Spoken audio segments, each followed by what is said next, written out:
পার্বত্য অঞ্চলের সন্ত্রাসী গোষ্ঠী কুকিচিন ন্যাশনাল ফ্রন্টের বান্দরবান সদর ও রোয়াংছড়ি অঞ্চলের প্রধান নারী সমন্বয়ক আখিম বমকে গ্রেপ্তার করেছে র্যাব। শুক্রবার 17 মে ভোরে বান্দরবান সদরের লাইমিপাড়া থেকে তাকে গ্রেপ্তার করা হয়।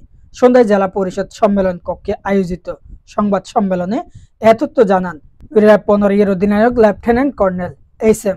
সাজ্জাদ হোসেন। তিনি জানান, বান্দরবান সদর ইউনিয়নের লাইমিপাড়ায় অভিযান চালিয়ে আকিম বমকে গ্রেপ্তার করা হয়।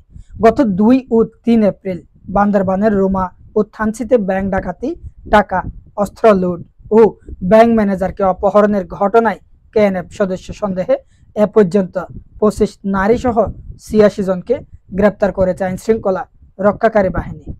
র্যাব কর্মকর্তা সাজ্জাদ হোসেন বলেন, 2023 সালের কান্না রেসিডেন্সিয়াল মডেল স্কুলে অধ্যয়নকালে বন্ধু মাইকেলের কথায় উদ্বুদ্ধ হয়ে কেএনএফের প্রশিক্ষণে যেতে আগ্রহ প্রকাশ করেন আখিম বম। পরে তিনি রোয়াংছড়ির গহীন পাহাড়ি জঙ্গলে কেডিউন নামে একটি প্রশিক্ষণ ক্যাম্পে তিনি প্রশিক্ষণে যান। সেখানে আরও 50 জনের মতো নারী সদস্য প্রশিক্ষণ নেন।